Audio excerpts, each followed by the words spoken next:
Alright, good morning everyone. This is Generic Fool's Test. I am really sorry about not doing anything yesterday, or not, streaming after work yesterday. For those who don't have a link, who aren't following my Twitch, or slash X, which, it's time for a shameless plug. 1 second. Oops, wrong thing.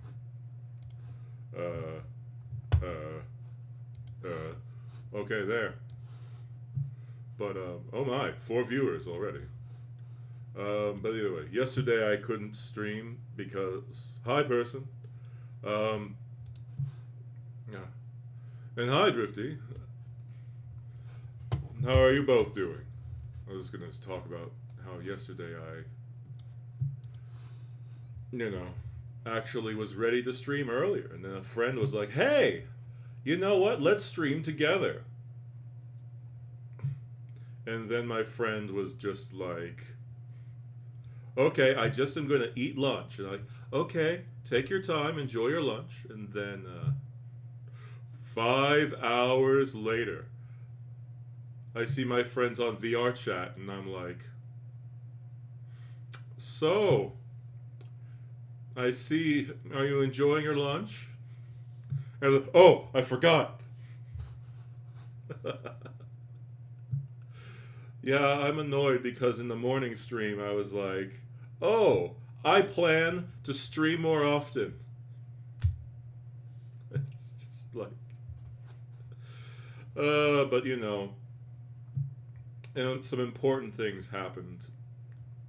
So, if you've ever had something to do and then all of a sudden several important things come up and you forget, or it just feels like you keep getting bombarded with stuff and you don't have time, it's like, or you think that, oh, it won't take too long to do this. After all, I just need to do this one thing and then I'll message him afterwards. And then, this increasing things happened. So, it's not like I'm going like, oh my god, this is a personal slight. It happens. Now, I'm annoyed because I've had to deal with that type of thing for years. The longest I've had to wait is 9 hours for a friend. Not this one. This one's, well, he does sometimes do this, but normally it's like an hour. And then he's just like, oh. But at the same time, I could have messaged him before 5 hours passed. This isn't solely his fault. So, I don't want to be one of those guys like, oh, yes, the world revolves only around... Oh, I'm going to get this off my face. I think you don't want to see double. Oops, wrong. I just, that... I forgot I put it on the side because I was listening to stuff. So, Drifty, do you know anything about Warhammer 40k?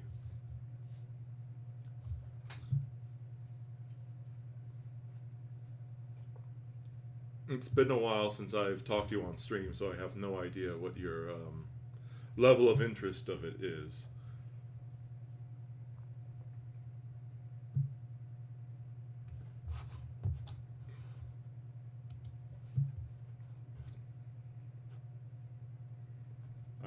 I don't know if you've responded because sometimes my chat does not. The chat on my OBS doesn't show anything. So I don't know if you've responded and I'm just being awkwardly quiet on your end, and it's just like, I answered, why isn't he saying anything back? Because currently for me, it's just like this. By the way, if you don't know anything about 40k, it's fine. It's a nerdy thing. And even if you identify as a nerd, that doesn't mean you need to know about every nerdy habit.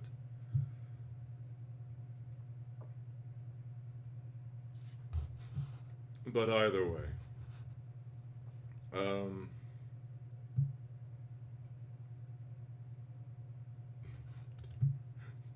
nobody's Okay.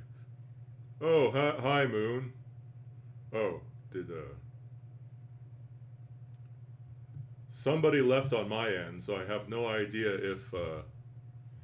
if Drifty. Oh, hello. Moon's on my end is the color of Drifty. Hello, Moon. So wait, did Drifty leave? Did the Lurker leave? I don't know. But yeah, I hope you're doing well, Moon. It's been a while.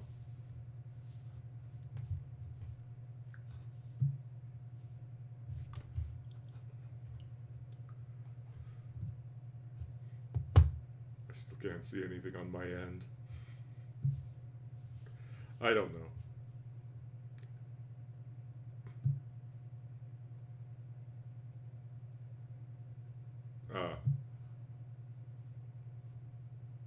Are you referring to yourself, or who are you?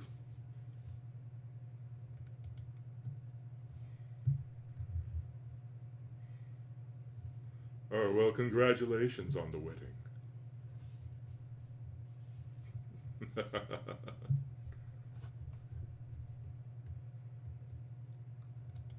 Yes. So who are you both going to wear a dress, or both going to wear a tuxedo, or are one of you going to wear a tuxedo and the other one going to wear a dress? Oh.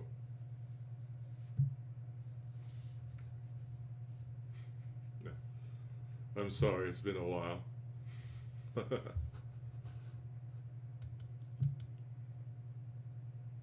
Yeah.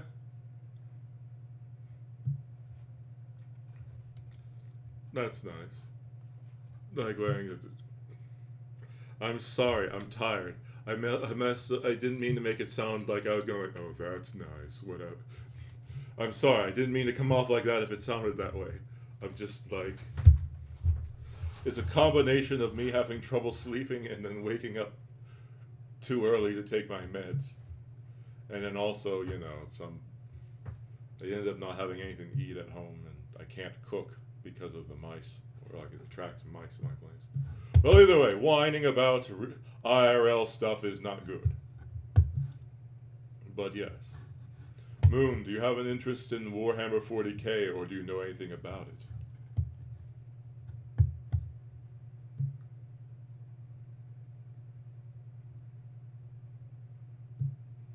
Well, I mean, we're talking about this on a stream. You don't need to really worry about, like, oh no, you're by my own headcanon, you are both in a canonical relationship. You are married, you're living together, and you have 50 children. I will refuse anything outside of my fan fiction. But yeah, no. You're human beings. It's fine. On top of that, plenty of people just make shit up online. So for all I know, you're both two 50-year-old adult men just pretending like, oh yes, I am totally a high school girl. Ha ha ha ha ha ha. Yes.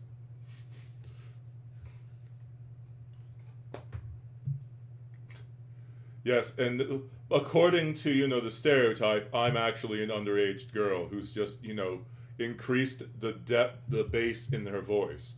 Yes, totally. After this, don't have a job, I'm going to watch My Little Pony on marathon.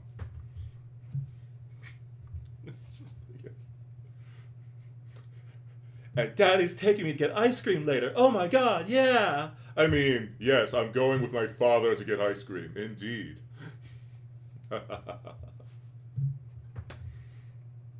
Though I actually need to be careful of that stuff. Because apparently, if you, the depth of my voice and the fact that I sound like a man, me saying that I am actually a 10-year-old, like that, and I don't sound young, it's not going to happen. But if you have a youngish sounding voice, or if you type that in the chat and go like, I'm 10 years old, Twitch may block my video. Because it's like, this weirdo's talking to minors!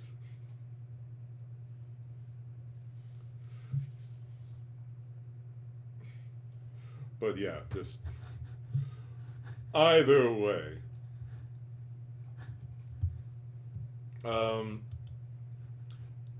The Warhammer 40k setting, because it's been 10 minutes now, and I've not done what the video is called.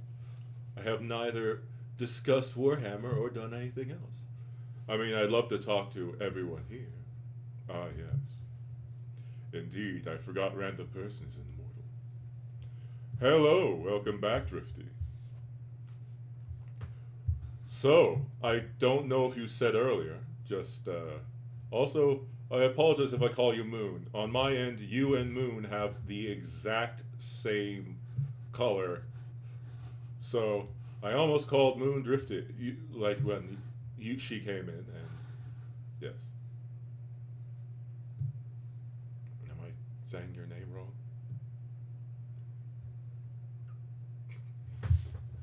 Oh no, the normies are flirting in my chat. Oh.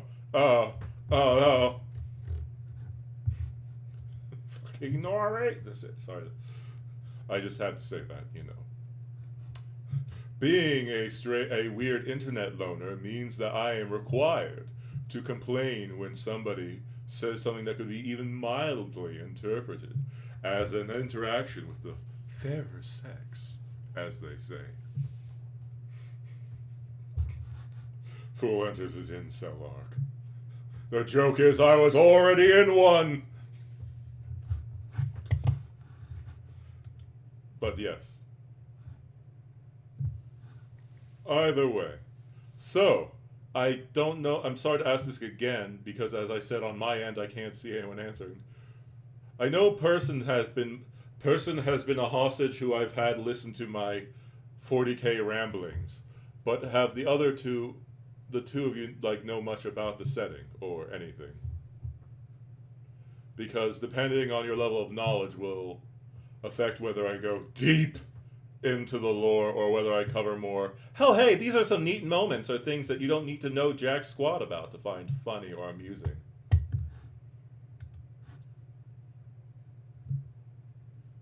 Because, there are some people who want to hear every minute detail about a setting, and they're willing to listen for hours to somebody just go into the what the difference is in coats of paint on certain characters or well, not characters, on vehicles, and they're like, oh my god, that is so interesting. And then other people are just like, tell me about the explosions. I want to pretend I'm taking my two action figures and smacking them together and going just like, Urgh. Okay, that's a bit too. I am sorry about that. I'm supposed to be a dignified 30 man who's over 30. Yes, indeed, I am. Yes. You just ignore that. Yes, totally. That did not happen. I will refuse any evidence that proves otherwise. But yes. Also, I still haven't seen anyone say anything on my end. It's just... I apologize if you've been answering every single time, and then you're just like, we've said it 50 times, old man! Check your eyes! And it's just like, do you have dementia? Do you just keep asking the same question over and over again? They evaporated? Oh no. Well, if I remember correctly, they do have not so great internet. But either way. So, person, since you are... Oh no. Your cheating's been exposed on my stream. Oh no. I mean, unless it's an open relationship. But yes, okay, it's now been 15 minutes and I've not talked anything about Warhammer 40k other than asking the knowledge of people who have come in. So, person, since you are currently the most vocal person in my stream, I'll let you decide. Do you want me to talk about a topic? Do you want me to play one of the interesting videos I've found? Do you want me to play a funny video? Do you want me to play a more dark video that shows the setting? Or, yeah. Oh, they're not. You are here. Okay, so let's see if I can find it. That's not funny. Alright. This is just some... Space Marines are known for not being funny, but sometimes they do have a sense of humor. The same with Custodians, but yes. Space Marine humor is a rare but wonderful thing, but it's not got a place in every chapter, and even one where it does, it's only ever going to be that one odd Marine, as shown in Brothers of the Snake. I understand you've been left in command in the Master's absence. I have, yes.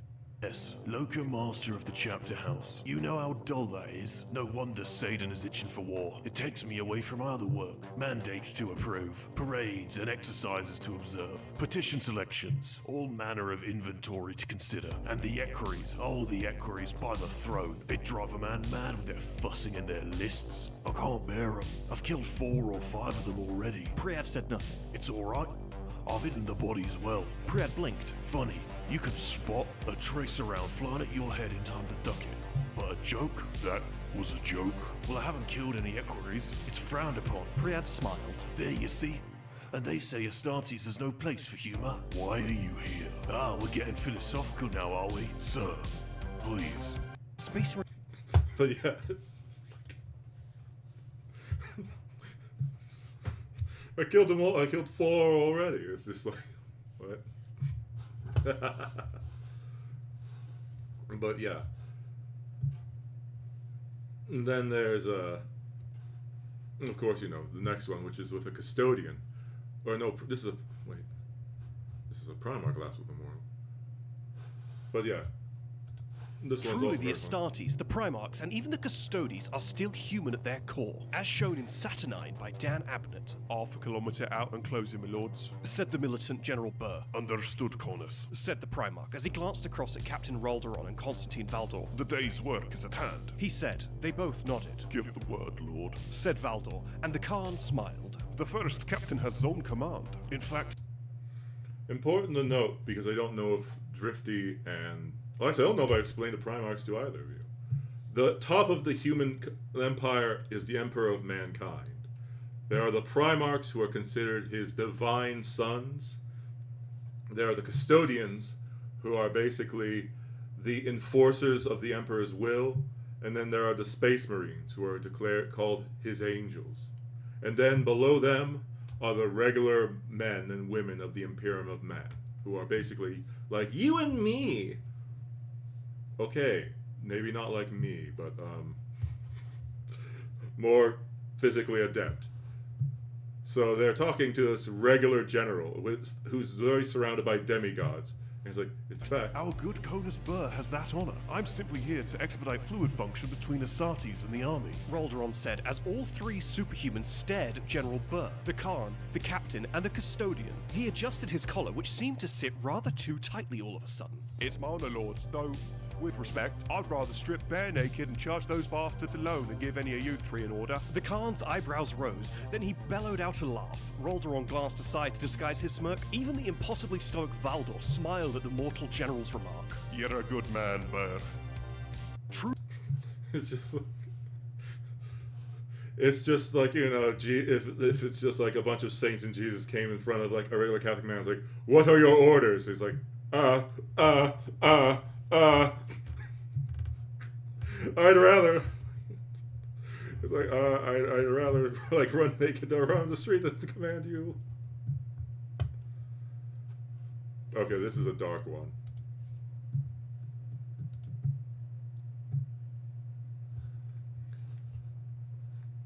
No.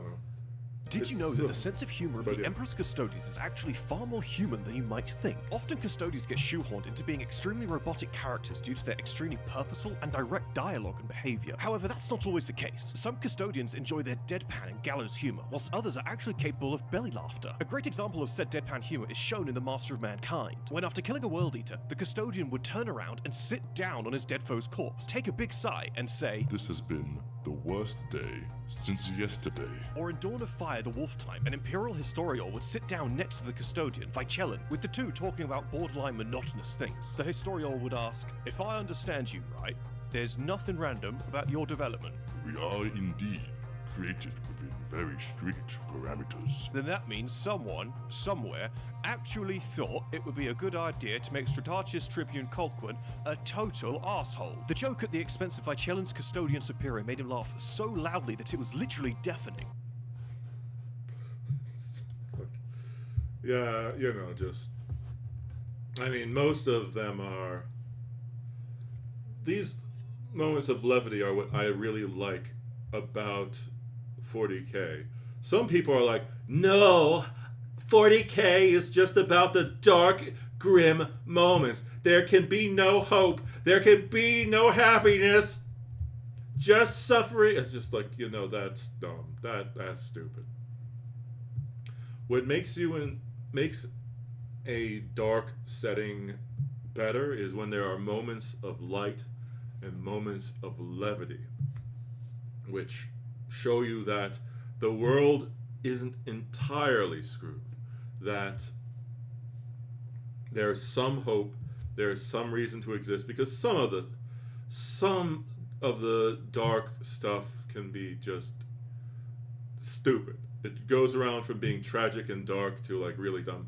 I don't think this is in Warhammer, but there was some thing I think I read years ago where it's just like Lord Blood murder of I forgot what he was exactly, but just like of something or other is so evil and so villainous that with every step he takes, there's a teleporter on his foot and it attaches a baby from somewhere in the galaxy, and with every step he takes, he crushes a baby. And it's just like, okay, champ, think of that yourself. It's just you're in the middle of honey, we finally had our child. Oh my god, it's so... Hi, Anne. I'm just complaining about, things are overly dark to the point of where they are silly. I hope you're doing well.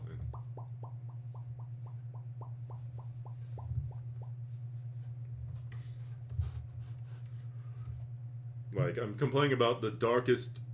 Well, it's not the darkest thing I've heard. I am tired and have no energy. Hooray! After work, I have to cook a meal. I have to cook pizzas for 7 people. Because I didn't stream yesterday. Or last evening.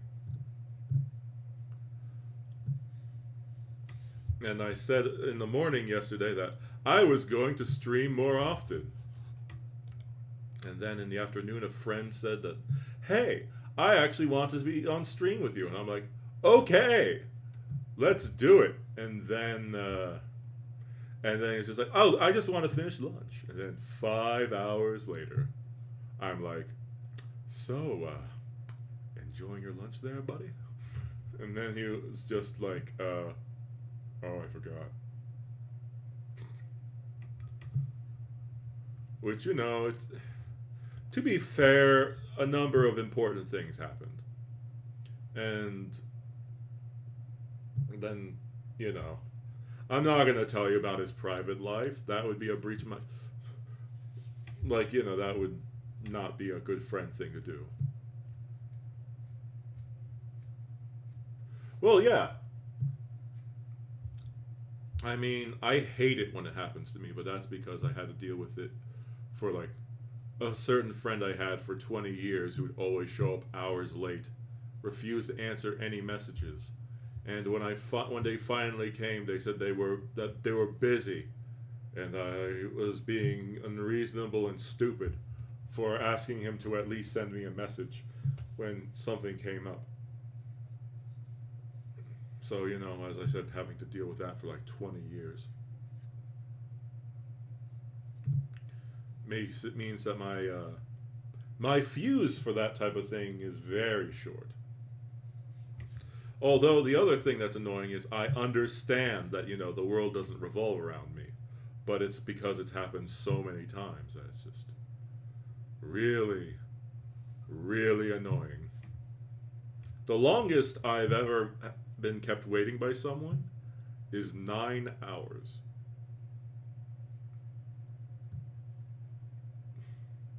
Which, you know, that's not fun, especially when that person had you cancel several appointments you had and keep your day open for them, and then refuse to give you any sort of confirmation as, oh, something's going on, just radio silence for those 9 hours. I've had some selfish people as friends. So, you know, that's one of the reasons I'm weird the way I am. I've had known some very, very good people, like to the point of which it's almost like, oh my God, what the hell? Are you a saint or something? And then I've also known people who have just been like that I've just mentioned, or worse.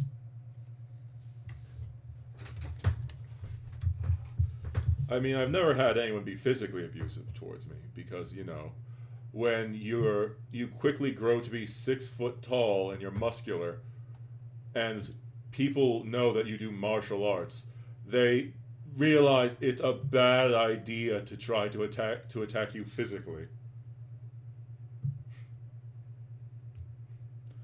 But yeah. Well, I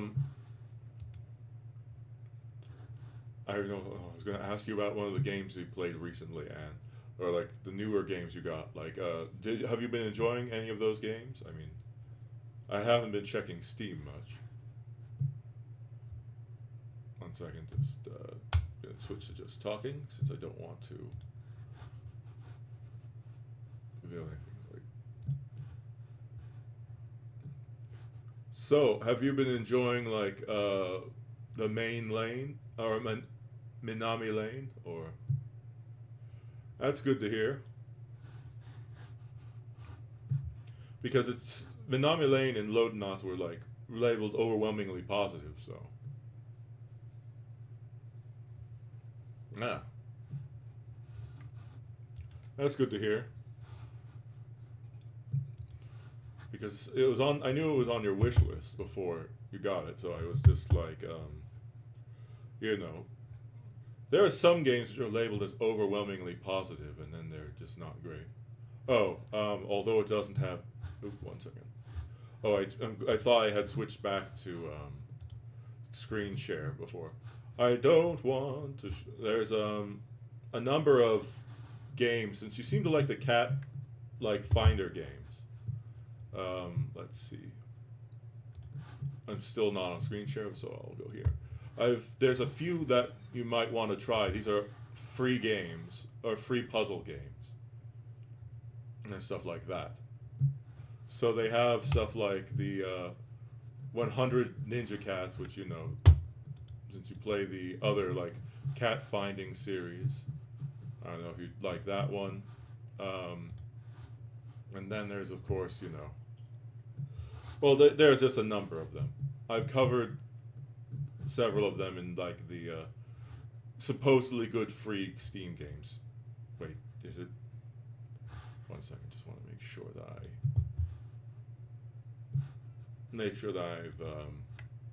you know, that it's still up, because if it's not up, then there's not really a point in it. Okay, yeah, on the great games on Steam that are free stream, I covered that. Oh, Jesus, it's 3 hours long. Never mind. I don't know if you want to watch that whole thing. Honestly, I have no idea how a person can do it. Listen to me monologue for hours on end. Haha, the real thing is person actually mutes it the entire time. As we said, as I've stated in the previous stream, person is actually a bot. A learning algorithm. Oh, well, thank you for saying that. You really mean that? Is my voice really all that good? I don't believe it.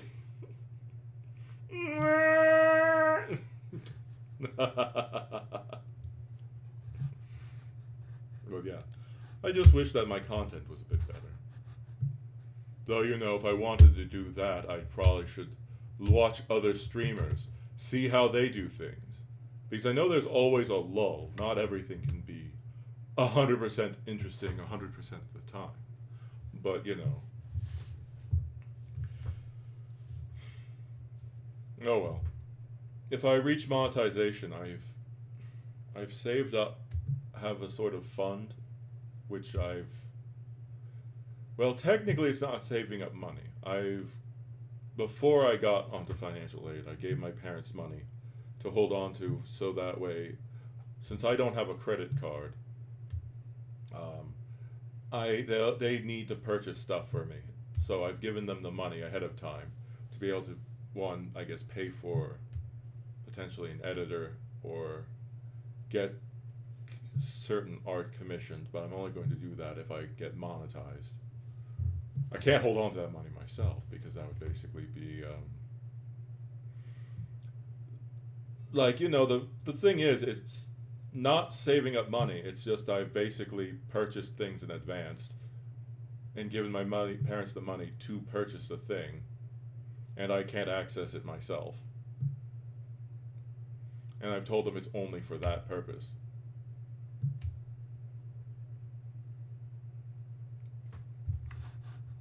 I mean, that, or if I am not able to pay rent, or if I get sick. Because, you know, you never know. Man, I hate American financial aid. But that's not what we're here to talk about. And also, it's, oh, well, no. Okay. So. No.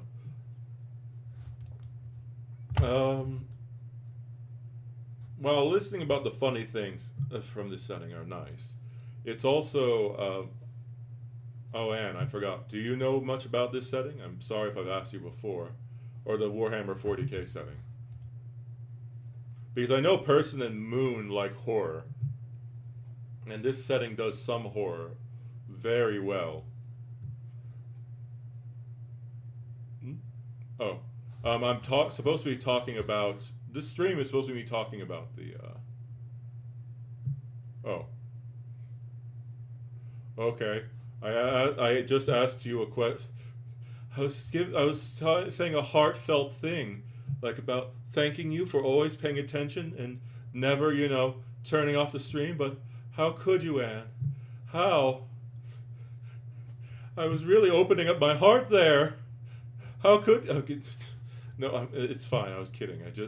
I was talking to other people, and then I literally just asked, before you were like, oh, what's going on? I asked, like, if you knew anything about the Warhammer 40k setting. No, it's not. But I mean, no. How could you, Anne? Oh, my heart. I don't think I can stream again. This betrayal will not stand... Okay, yeah, no. Well, it's one of the settings known as a grim, dark setting, which some people are like, yes, only grim and dark things can occur in this setting. No happiness, no joy, nothing funny. And, you know, it's I gave, just before you came, which you also came at the interesting moment, I was talking about, I don't know if it was 40k that did this, or if it was another setting. It was another grimdark setting where there was a villain who, he's so evil that with every step he takes, when he raises his foot, a baby is teleported from somewhere in the galaxy to the bottom of his foot, so that when he steps down, he crushes the baby. Yeah, he's so evil and so... It's just like, that's dumb. That's really stupid.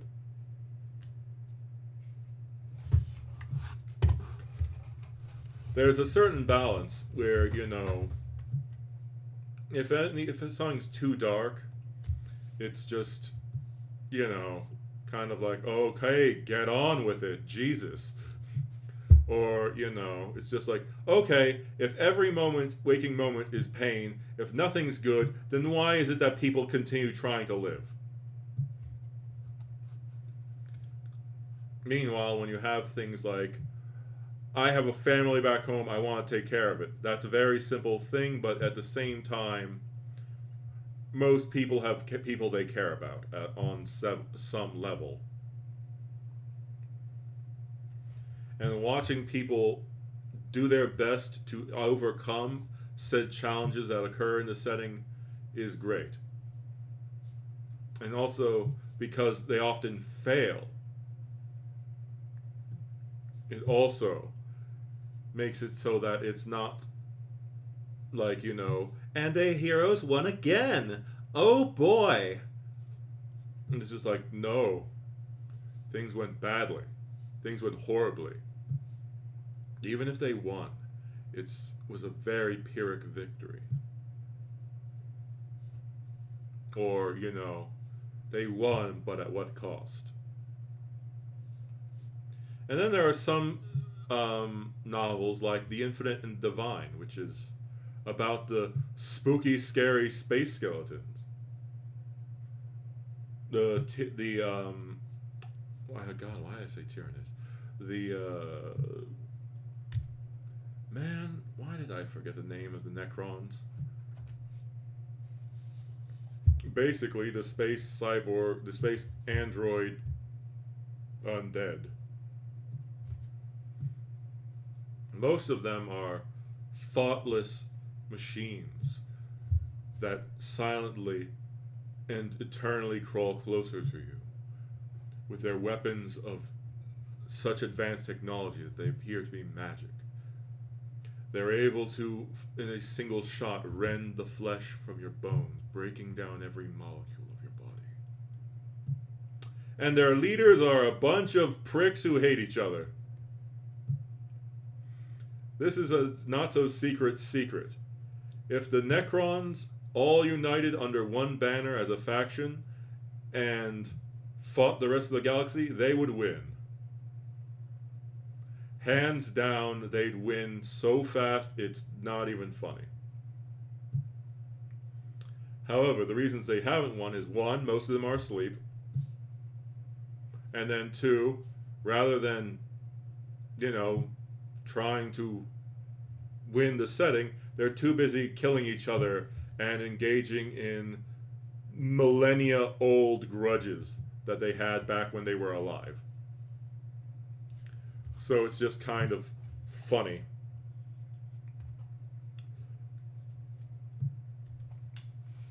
Oftentimes they do a bunch of weird stuff, like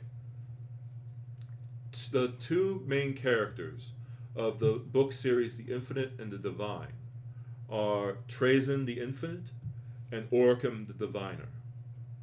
Trazyn the Infinite is kind of famous in the setting because he's a hoarder, and people jokingly call him the Pokemon trainer, because now according to him, he is the archivist of ages. He will systematically record data on battles of races and various other things, preserving their history. But to everyone else, he's just this weirdo who shows up and starts stealing stuff. He's also known by the entire Necron race as somebody who will break into your home, steal your shit, and then leave and put it in his museum. And just go like, Yes, this was acquired during this time here. I have received permission. And it's just like, no, you took it. You didn't say no. But, just like that. Yeah. He is sort of funny because he will just, as I said, he's called a Pokemon trainer because he has the ability to deploy this technology, which is able to entirely capture a battlefield and hold it in stasis.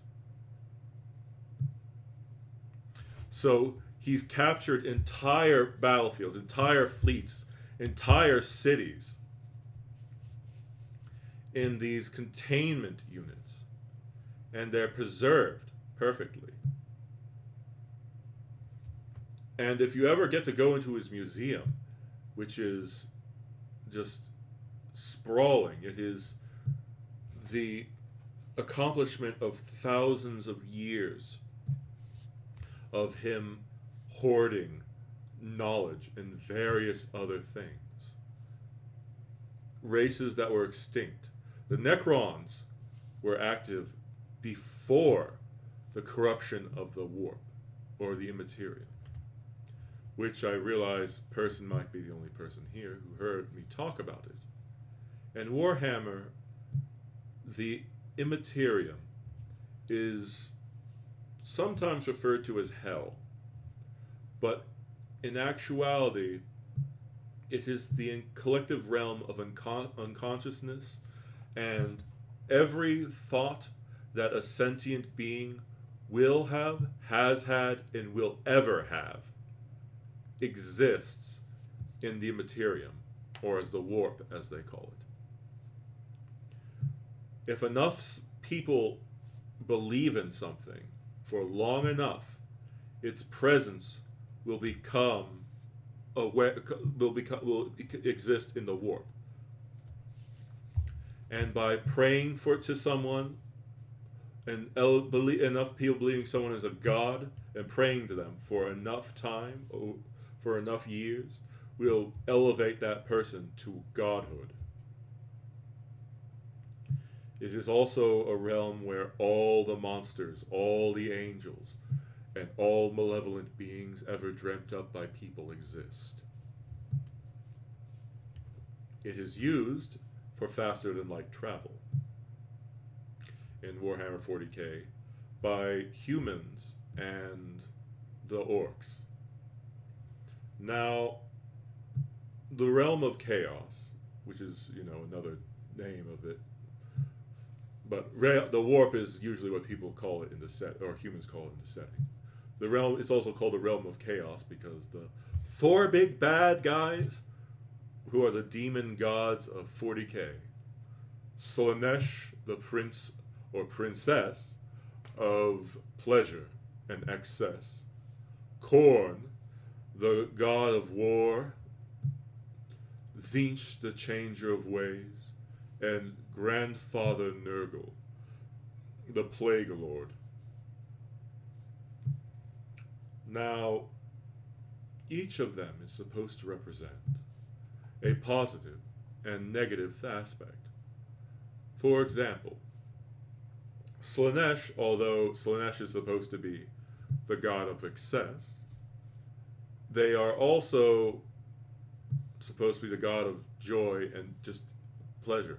Without pain, you can't understand how good your life was. And by feeling pain, you're also able to, realize how good the times were. And any joy that you have in your life can help you endure the pain that you feel. However, I'll say that little line of dialogue for afterwards. Khorne is, yes, the god of bloodshed, and war, but he's also supposed to be the god of courage and honor. He is, without him, supposedly, people would not have the courage to stand up to their oppressors. Tzeentch is the god of magic, treachery, magic, basically plans, secrets, and a bunch of clandestine shit. He also represents evolution and change, which is why he's called the changer of ways. Through Tzeentch's power, people are able to manipulate others. But through Tzeentch as well, you're able to have people figure out and see through those plans. Nurgle, who is, as I said, the god of disease and stagnation, is also a representation of stability. He is also supposed to represent nature. Although, to be perfectly honest, the four Chaos Gods don't really show any sign of their supposedly positive aspects. Slaanesh only really cares about the excess of pleasure. She's not talking about, oh, having a nice time with your friends, just hanging out, not doing anything special. Slaanesh doesn't care about that. Slaanesh wants you to kill your friend, grind them up, mix them with cocaine, and then just snort it up your ass. That is the Prince of Pleasure. Khorne is obsessed with blood. And as it says, he does not care from where the blood flows. Khorne's champion is referred to as the Betrayer. And all of his followers almost all of his followers are idiots who their plan for war is to grab a melee weapon and then scream at the top of their lungs while charging headfirst at a firing line. If you don't know what that is, just imagine a bunch of people with guns shooting at you. That's the simplest way to talk about what a firing line is. They're also like, magic is for wimps. Magic is one of the most powerful things in the setting. So, to keep his forces from, not being completely curb stomped by everyone, they have to go like, well, Khorne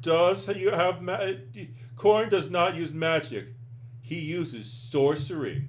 It's like, that's the same goddamn thing. I mean, technically in setting it's different. Or no, wait, not sorcery. He uses rituals or something along those lines. And Tzeentch just backstabs everyone. Tzeentch is literally the worst chaos god to work for. All the other gods are trying to win what they call the great game.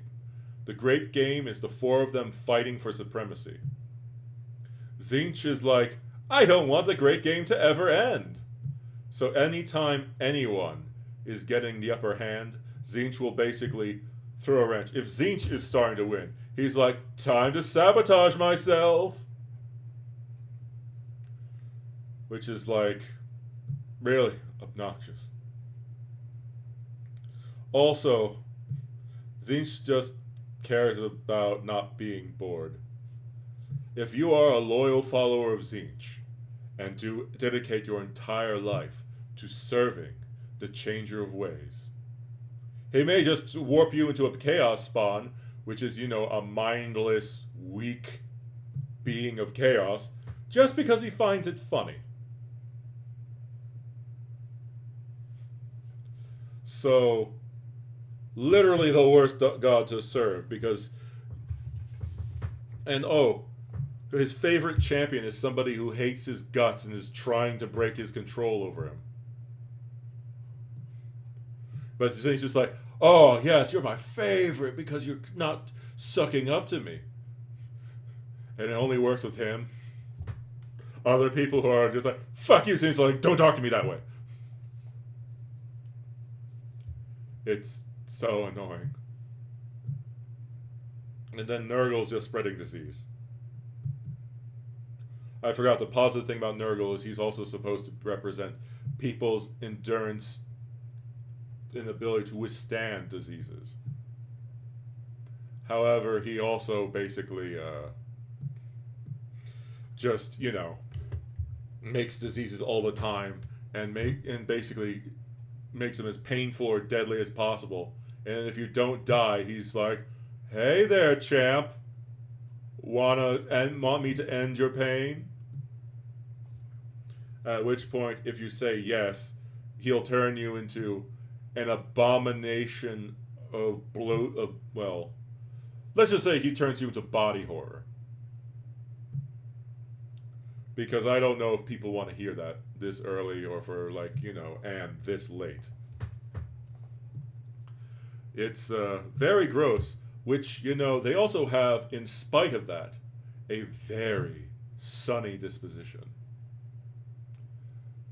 Which, is why a lot of people who don't know anything about the lore are like, Grandfather Nurgle is the best. He's teach everyone like family, and it's so great. It's like, yeah, but it's been shown when the connection to Grandfather Nurgle is cut, people suddenly realize, how the horrible abomination they become. They feel all the pain. They feel the weight of the ages that they've been alive. And they feel, well, I'm not going to go into that. That might be a bit too much for some people at this time. But either way, by joining Nurgle, you're basically mind controlled and your personality is overwritten to be ultra happy and sunny. So, it's sort of like if somebody took over your mind and made you act ultra happy and like you were in a better place. And then as soon as that connection was gone, you're just like, I've never felt happy. I've never been happy. What the hell's going on? Somebody's basically just been puppeting my body around and trying to make me act like I'm happy. So in that regard, Nurgle is very fucked up. But either way, just the 4 Chaos Gods. And travel through the warp is so dangerous because literally the warp is full of demons that represent these 4 gods and other things as well as other warp entities. Even for factions aligned with chaos, it is not safe to, unless you're a demon, it is absolutely not safe to travel through the warp. You need something called a Geller field, which is basically a shield that prevents things from the warp from coming onto your ship. If you don't have a Geller field, a number of things can happen, the least likely of which is that you arrive at your destination safely and unmolested. What's most likely going to happen is you are going to be devoured and killed by a bunch of warp entities. Or you're going to get somebody's going to get possessed by a demon. Or your crew might become fused with the ship. Or a number of other really terrible, terrible, horrible nightmare things. However, the warp allows for travel across galaxies very quickly by comparison, as opposed to taking the long way around. However, there's another area thing of uncertainty regarding the warp. You may unintentionally time travel. You may, most of the time when you warp travel, you arrive, slightly after a few days or whatever. But sometimes you may arrive at a time before you left. Sometimes you may arrive hundreds or even thousands of years after the time you left. And then sometimes you'll arrive thousands of years before you left as well. It's rather interesting Because time in the Immaterium, or the warp rather, doesn't flow in a straight line. It's rather strange, because once something becomes a chaos god in the warp, they become a fixed point in time. And weirdly enough, even before their ascension, they will have existed in the warp. The Emperor of Mankind has the potential to become a warp god. If he becomes a chaos god, he will become the most powerful one. The problem is that if he does, he will also basically wipe out all of humanity in addition to the other chaos gods. Humanity will have technically won the setting, but most life will be gone. Also, it's important to note that the warp was not always so messed up. In the origin of the setting, there were these beings called the Old Ones. The Old Ones created a number of the races. They created the Eldar, which, for those who don't know, they're space elves. They created the Kroorks, which would become the orcs of the modern day setting. And they created a number of other races, which I'm not going to mention. Because, that's too long, and ultimately they play very little role in the game or the story. But the Old Ones were a very psychically linked race. Psychers are people who can channel energy from the warp into reality. This is very powerful, but the modern setting is very dangerous, because using your psychic powers, if you're not sanctioned, which is you get a power, you gain a protection from demons. That's what a sanctioned psyker has that a normal psyker doesn't. And if you're not a sanctioned psyker, then you become a demon magnet. And you become the target of warp predators who want to use your body as a fleshlight. And they're going to turn you into an open hole for them to come out of. Literally. They're going to possess you, turn you into a warp portal, and you will be very alive, feeling constant pain, while demons come out of the hole that has been created in you to invade the real world.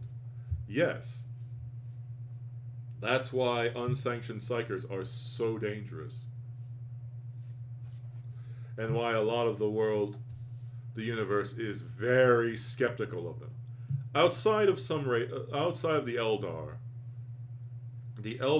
or Space Elves, I guess, rather, I'll just call that for this. Once you get more used to setting, I'll start using more technical terms. But the Space Elves are all very psychically gifted. They were created by the Old Ones to be basically psychic warriors for them to use. So they innately have an understanding of the warp and are able to separate their gods from the warp gods. Now, when you're trying to worship certain things in the warp, or when you're trying to worship certain gods or pray to certain beings, if you don't have a certain discipline or certain knowledge of things, you're empowering the chaos gods. A lot of people say that the Emperor of Mankind is stupid for keeping the knowledge of chaos and the warp secret from most of the people and his sons. But the problem with chaos and the warp, the more people know about it, the more they become empowered by that knowledge. Worship is still better. It still strengthens them more. But knowing they exist and giving name to them makes them stronger. Funnily enough, being an atheist in Warhammer 40k, if your belief in atheism is strong enough, then you will cause pain to lesser demons. Because it's like, you don't exist, you're just a figment of my imagination. And they're like, ah, ah, ah!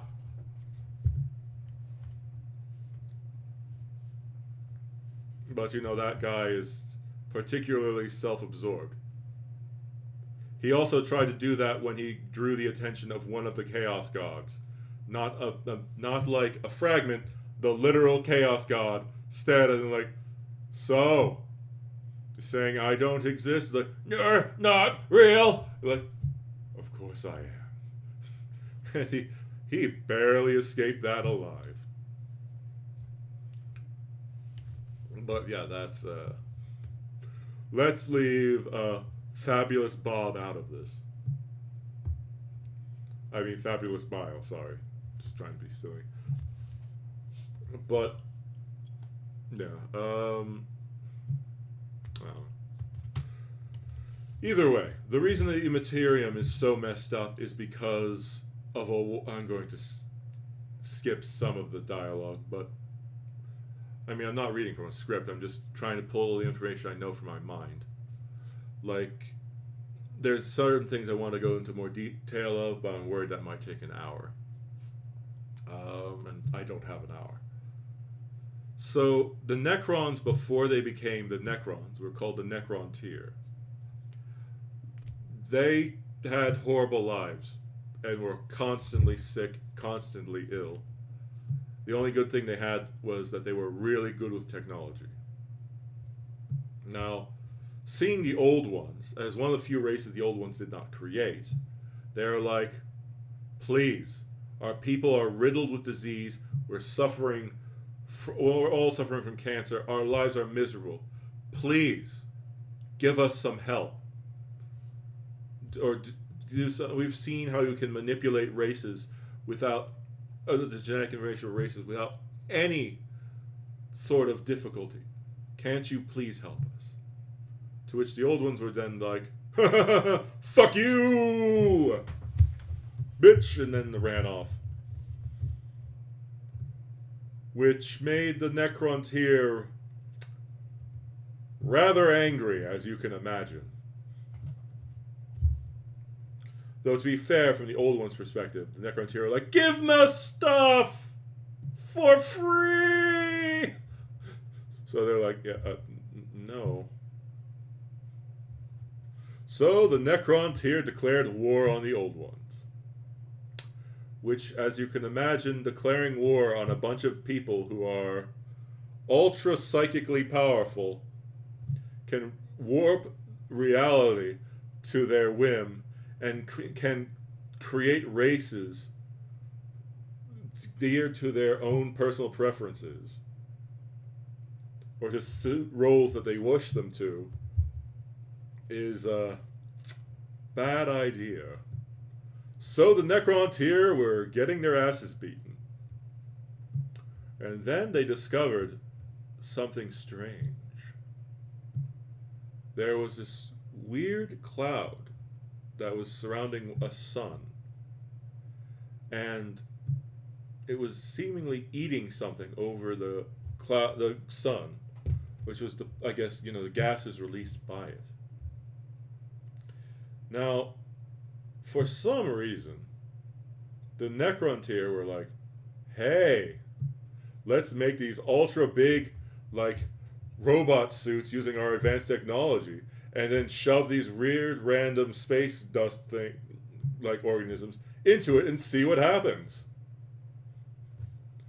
And so the Catan were born, the true gods of the 40k galaxy. Ah, a double bot. I see.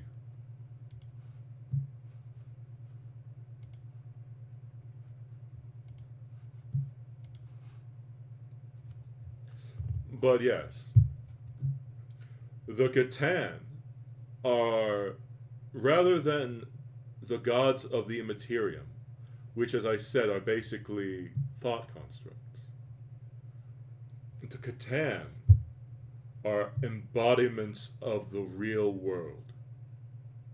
If you truly kill a Catan, you are actually killing an aspect of reality. And by doing so, you are creating massive problems for everyone else.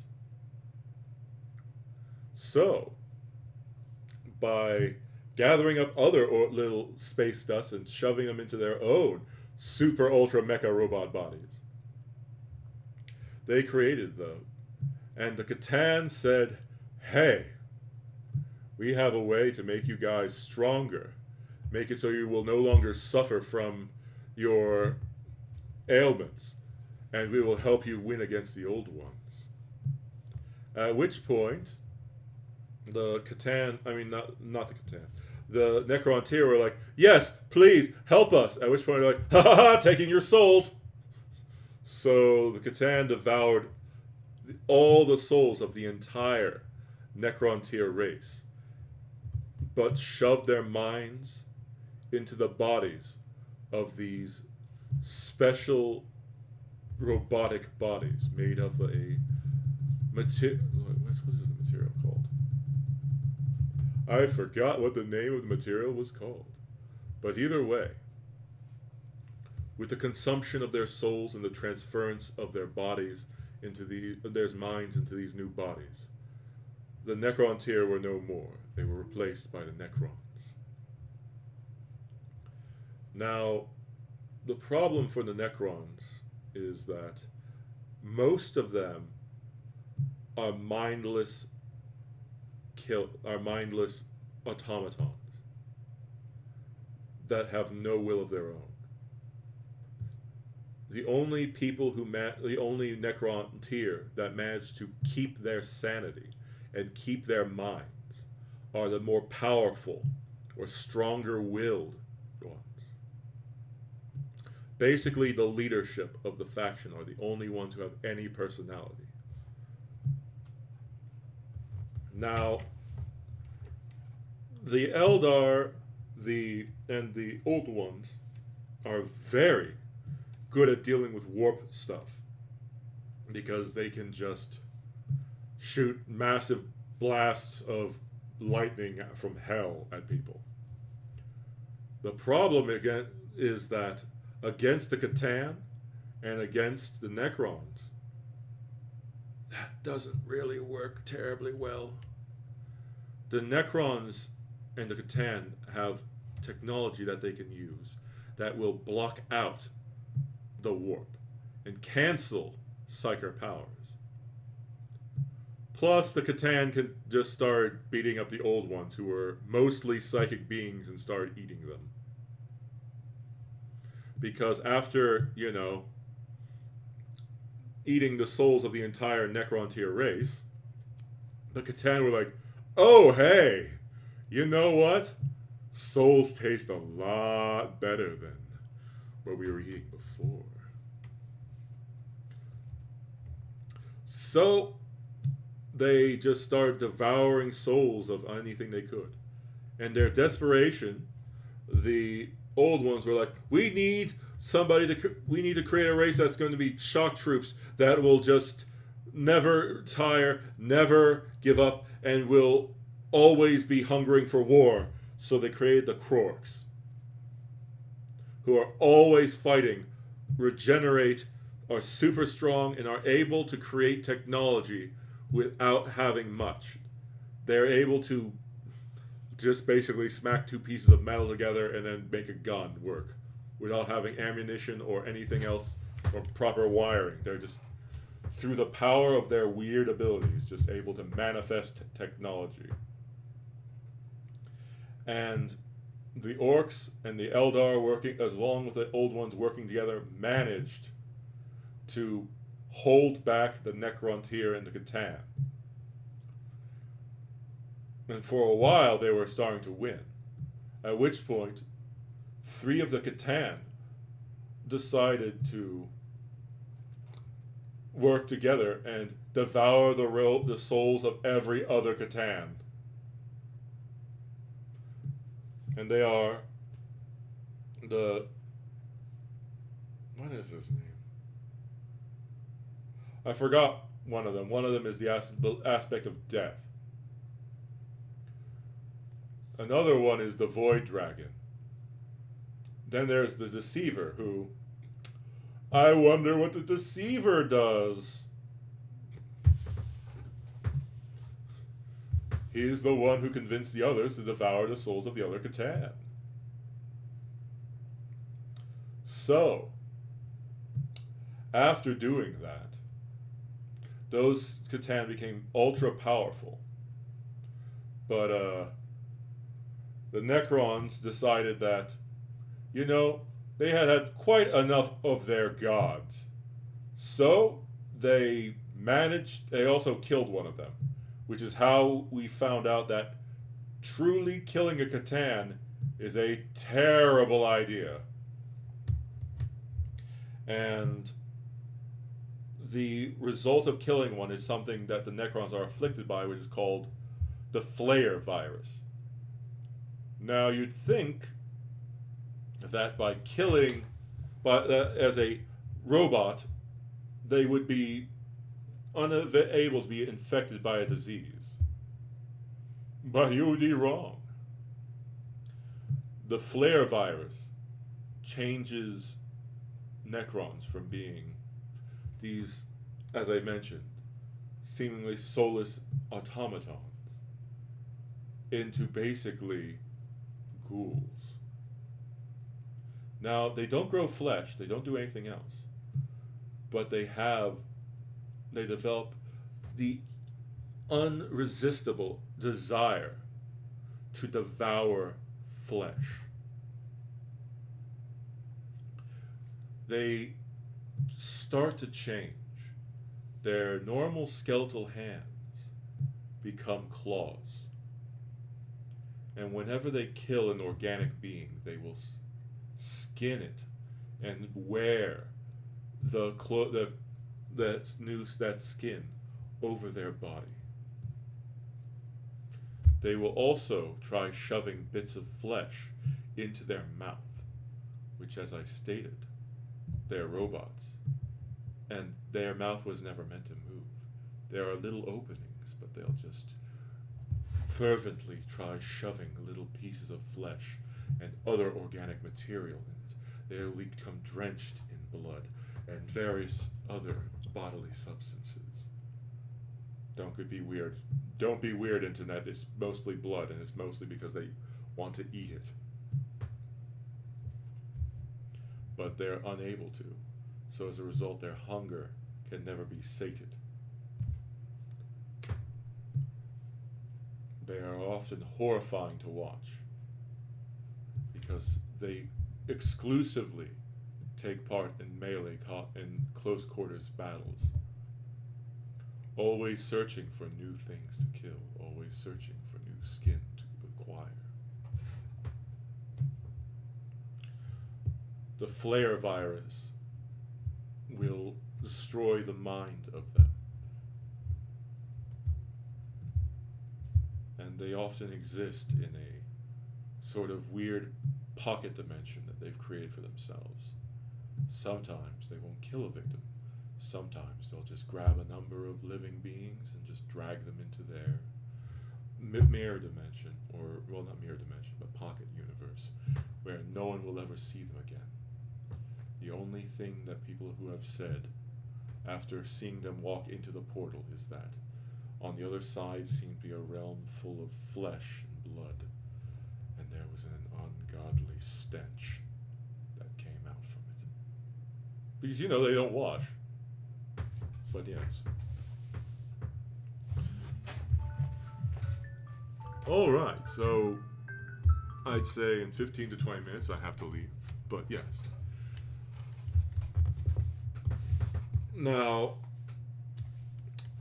the Necrons decided that they were just done. They didn't want to fight until they were all exterminated, they still had a very large number of forces left. But due to a number of things going on, and this whole war between the Necron tier and the old ones was so violent and so bloody and went on for so long that the once calm immaterium, that where it was safe for anyone to go and you could enter it and just, visit past lives, or just everyone would reincarnate, because be able to reincarnate or meet the realms of things. Imagine if you could just, tap into the afterlife and go see loved ones, or go to see paradise or heaven. That's what the Immaterium was originally like. But as I said, the war in heaven was violent for so long, and because the Immaterium is the manifestation of the thoughts of all sentient beings, it began to change. It began to be corrupted. By the time near the end of the war in heaven, the Immaterium was no longer peaceful. It was full of demons and chaos and various other hostile beings. The old ones who, at one point were the masters of it, began to be hunted down by both the Catan and warp predators, seeking to devour these powerful psychic beings to try to strengthen themselves.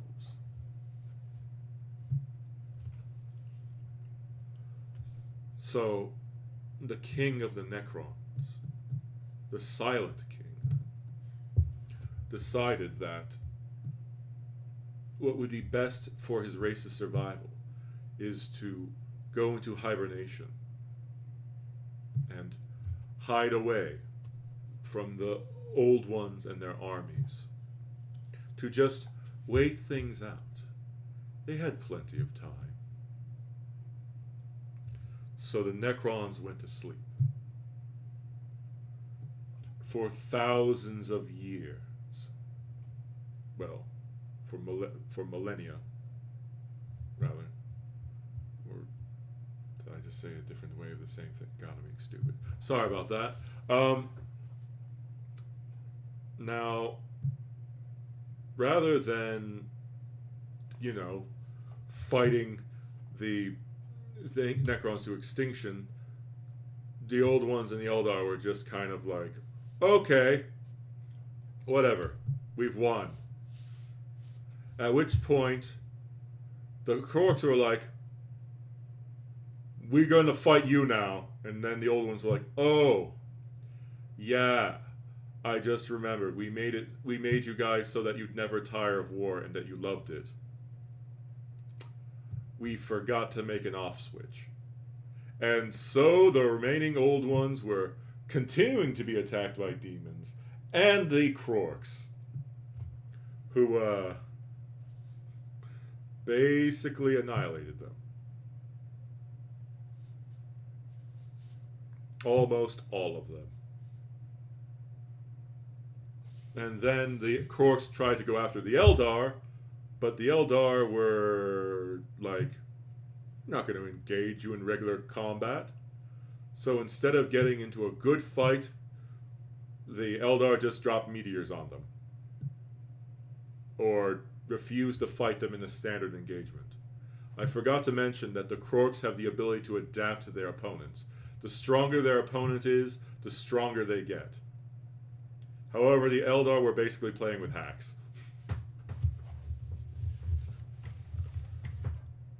They knew about how the Kroaks worked, so they were just like, we're not going to let you adapt.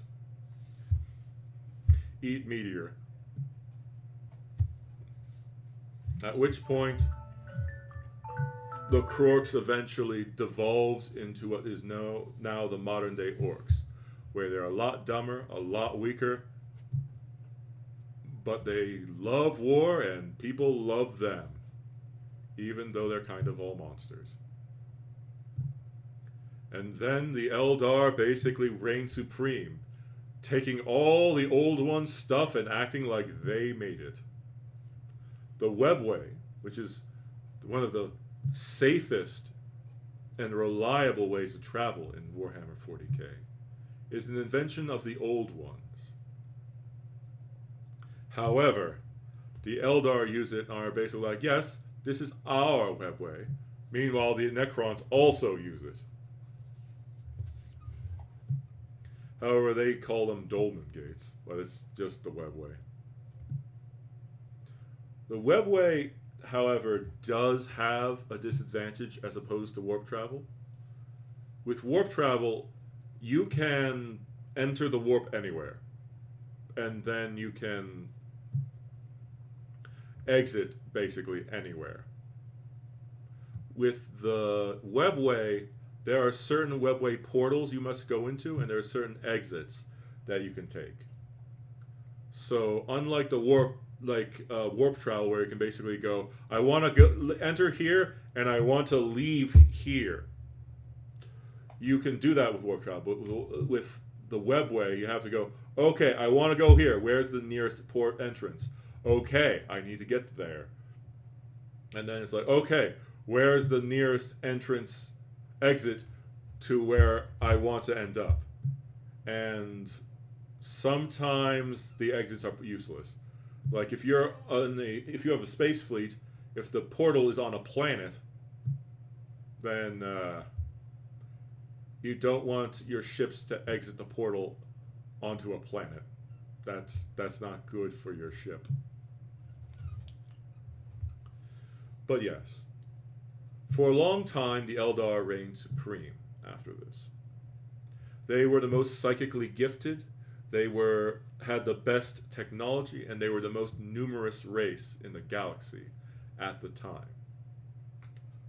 Plus, the old ones were gone. The only people who could challenge them were that, and the Eldar then...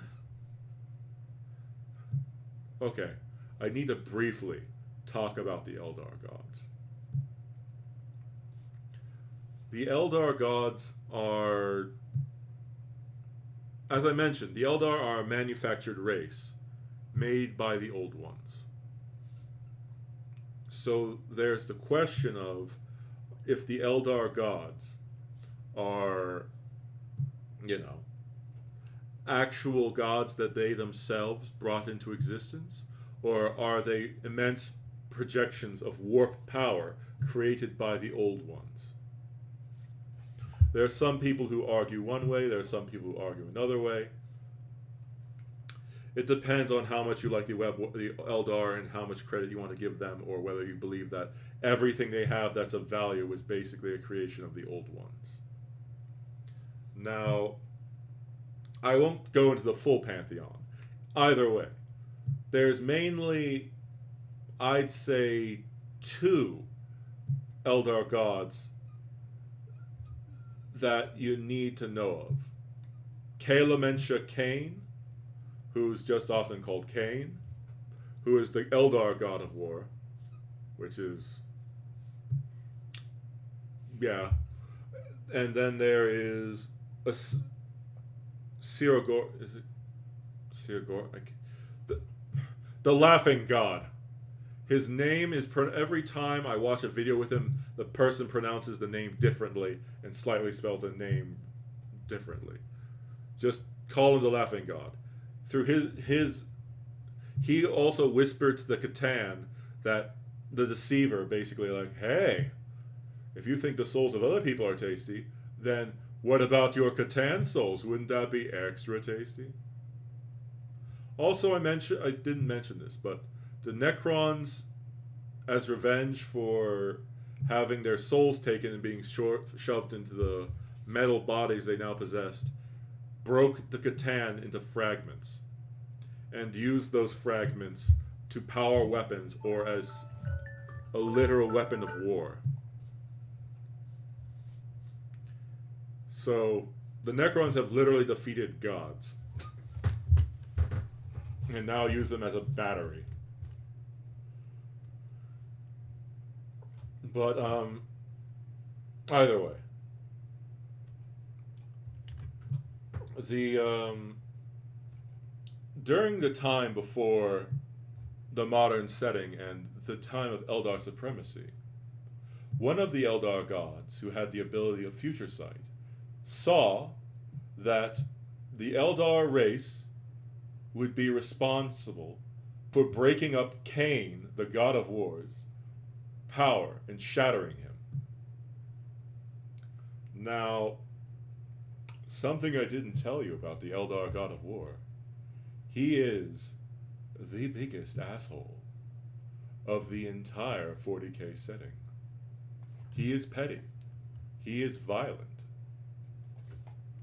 He is somebody who loves death. He loves Eldar being killed. Are the Eldar fighting somebody else? That's great. He's getting stronger. Are the Eldar fighting other Eldar? Ooh, his favorite. Because both sides are empowering him. So when this person, as I said, this person is like, oh my God, Cain's going to be is going to be shattered by the Eldar, and then that person decided that the best thing to do with that information is go to Cain himself and say, I've seen the future. The Eldar will shatter you into fragments. At which point he's just like, I do not want to be shattered. I'm going to kill the entire Eldar race. So he began his rampage across the entire Eldar race, killing all Eldar everywhere, basically. At which point, the head of the Eldar pantheon, Assyrian, I believe, technically he's important, but he's not. You'll see why soon. Basically was just smacked Cain and was like, what the fuck are you doing? Stop that. And to protect the Eldar, he created a barrier that prevents the Eldar gods from interacting in real space. Because before that, the Eldar could travel to see the gods, and the gods could willingly manifest themselves in reality. So some gods were angry because a number of them are, have positive connotations, like, motherhood care and stuff like that. And they're like, no, I want to see my kids. But Syrian's like, fuck you. And that was a terrible idea. Because without the guidance of their gods, the Eldar started to get bored. Think about it. They didn't have to work. They had the most advanced technology in the galaxy. They could sit there, and their machines would produce food for them. Their machines would work for them. They didn't need to really learn anything because they lived obscenely long lives. And in addition to that, when they did die, they were reborn. So, as you can imagine, life got very, very boring. So some Eldar started to do things to try to have more excitement in their life. They started to do debaucherous acts more often. They started to take since I don't want to be demonetized, certain substances. They started going harder and harder into both, mixing them up, reaching higher acts of depravity. Because as I said, also I didn't say this, but the Eldar also feel emotions a lot more intensely. A bunch of the other Eldar saw that this was creating an entity in the warp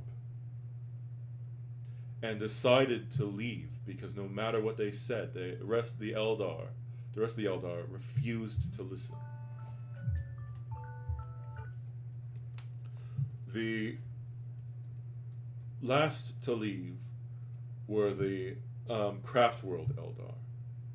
The Craft Worlds are massive ship, like city or continent-sized ships that are originally used for trade. But due to the depravity that the rest of the empire was falling into, a number of them just decided to leave because they could see what was coming. And they knew they had to get as far away from their empire as they could. The rest of the Eldar refused to see the signs. They just wanted the next high, the next new experience. How many people could they kill, and how many things could they do to reach some new level of excitement, some new untapped type of debauchery?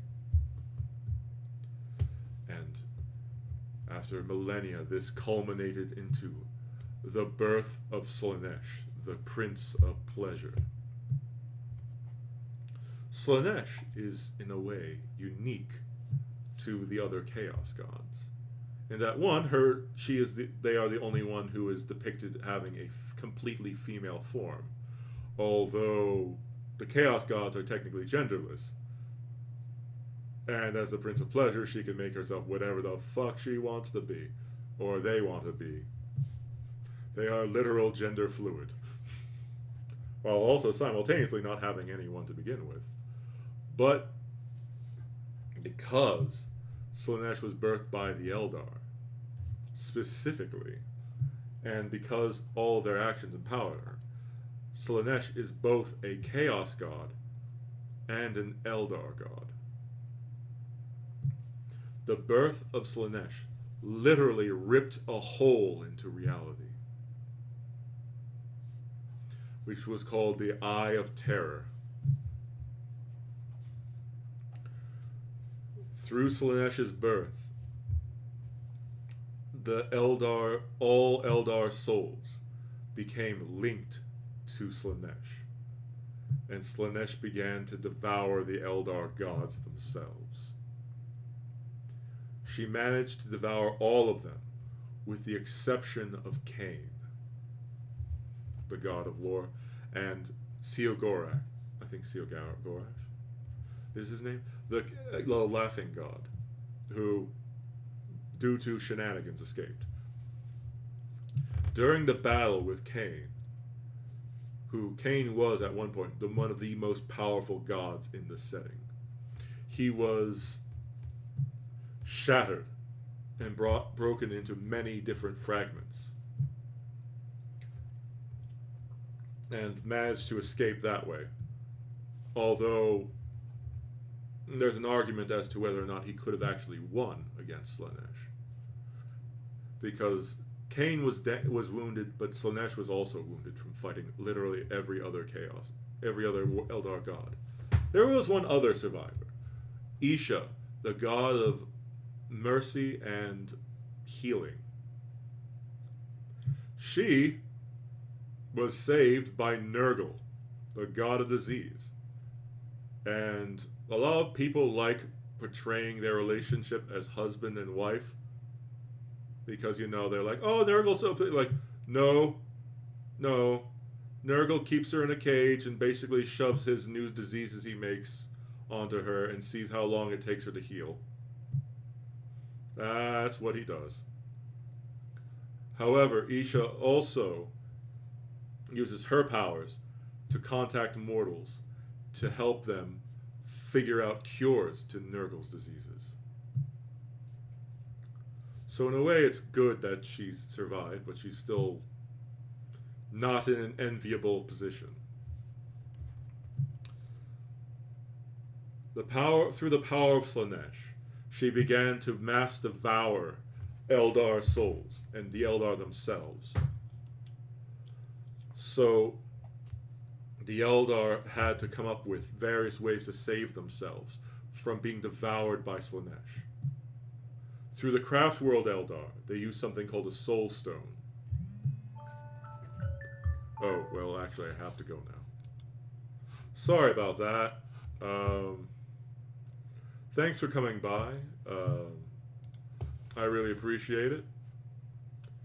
I don't know if I'm going to be able to stream later today. As I said, I have to make a bunch of pizzas after work. I'll see you later. Thank you so much for coming by. Have a great day. I'll see you later. Bye-bye.